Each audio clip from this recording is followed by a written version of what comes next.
नमस्कार, श्री स्वामी समर्थ. मी भारती क्रिएशनमध्ये तुम्हा सर्वांचं स्वागत. आज आपण स्लीवची पेपर कटिंग बघणार आहोत. खूप सोप्या पद्धतीने. एका ताईंची कमेंट आली होती की पेपर कटिंग दाखवा स्लीवची.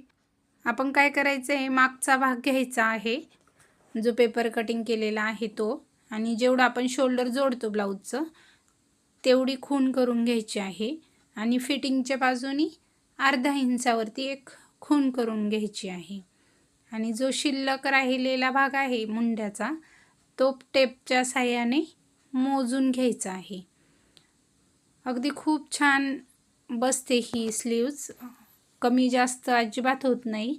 नवीन शिकणाऱ्या ताईंसाठी तर खूप उपयोगी आहे, कारण की बऱ्याच वेळा त्यांच्याकडून नाही का कमी जास्त होते स्लीव्ज, मग शोल्डरचा प्रॉब्लेम होतो स्लीव्ज जर कमी जास्त झाली तर. आपण काय करायचे, राहिलेला जेवढा मुंडा आहे तेवढा मोजून घ्यायचा आहे आणि तेवढीच आपण बाहीची घडी घेणार आहोत. आता इथे बाही उंची प्लस अर्धा इंच घेतलेला आहे. नंतर आपण बाहीची घडी घेत आहोत, आपण जेवढं माप केलं तेवढं, आणि बाही उंची प्लस अर्धा इंच घ्यायचं आहे. चौकोन करून घ्यायचा आहे दोन्ही बाजूने, तसंच करायचं आहे. बाही उंची प्लस अर्धा इंच आणि जेवढा मुंडा राहिलेला आहे आपला पेपर कटिंगचा मागच्या भागाचा तेवढा घ्यायचा आहे आणि चौकोन तयार करायचा आहे. आणि इथे एक खूप छान पद्धत आहे माझी बाही काढण्याची, ती सांगत आहे मी तुम्हाला. आपली बाही मापाचं जे ब्लाऊज आहे त्या ब्लाऊजची बाही उलटी करून घ्यायची आणि जी फिटिंगला शिल्लक राहिलेली बाही आहे ती मोजून घ्यायची. फिटिंगपर्यंत जेवढी टिप मारलेली आहे तेवढी मोजून घ्यायची आणि खालच्या बाजूने त्यात अर्धा इंच मिळवायचे. जेवढं राहील ना आपल्या ब्लाऊजचं तेवढं त्यात अर्धा इंच मिळवायचं आहे. ती बाहीची खोली येते मैत्रिणींनो. अगदी आपली जेवढी मापाला ब्लाऊज दिलेला आहे तेवढ्याच ब्लाऊजची बाहीची खोली आपल्याला तिथे मिळते. आणि फिटिंगसाठी आपण जेवढं सोडलेलं आहे ब्लाऊज कटिंग करताना तितकंच सोडायचं आहे. 4 टक्सच्या ब्लाऊजला आपण 2 इंच सोडतो, तर बाहीलाही 2 इंच सोडायचं आहे. आता मी कटोरी ब्लाऊजचं घेतलं आहे तर ते 1.5 इंच सोडते मी, तर मी आता 1.5 इंच घेतलेलं आहे. 1.5 इंचापासून जिथून बाही उंची आहे तिथून आणि आपले 1.5 इंच आले तिथपर्यंत एक तिरकी रेष मारायची आहे आणि त्याचा मध्य काढायचा आहे. त्या रेषेचा तो मध्य काढून पुन्हा त्याचा मध्य काढायचा आहे. आपल्याला 2 पॉईंट मिळतात फिटिंगच्या ह्याच्यापासून, 2 पॉईंट.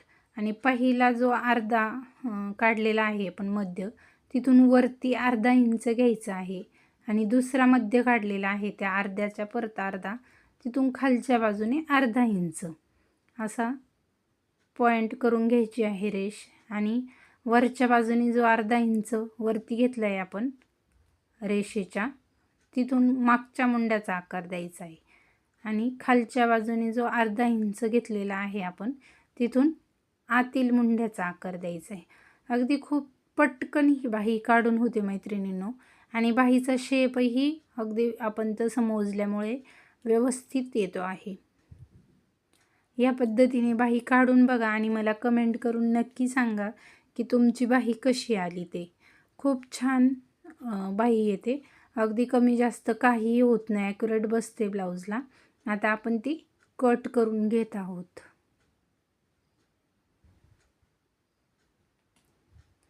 स्क्रीनवर मी त्या बाहीची मापं दिलेली आहे, नाही लक्षात आलं तर स्क्रीनवरही बघा. या पद्धतीने बाही काढून मला नक्की कमेंट करून सांगा. माझ्या चॅनलला सबस्क्राईब नक्की करा मैत्रिणींनो, लाईक कमेंट देखील करा. आता वरचा मुंडा कट करून घेतलेला आहे आणि बाही ओपन करून घ्यायची आहे आणि मग आतील मुंडा कट करायचा आहे. आपण जर डायरेक्ट दोन्ही बाही ओपन करून जर आतला मुंडा जर कट केला तर दोन्ही बाजूची बाही आतल्याच मुंड्याची कापली जाईल. त्यामुळं पूर्ण बाही वरचा मुंडा कापल्याच्या नंतर पहिली बाही ओपन करायची आणि नंतर एकच बाजूचा जो आपण आकार केलेला आहे त्याच बाजूने आतील मुंडा कट करायचा आहे आणि छान अशी आपली बाही तयार होत आहे मैत्रिणींनो. धन्यवाद. माझ्या चॅनलला लाईक, शेअर, सबस्क्राईब नक्की करा.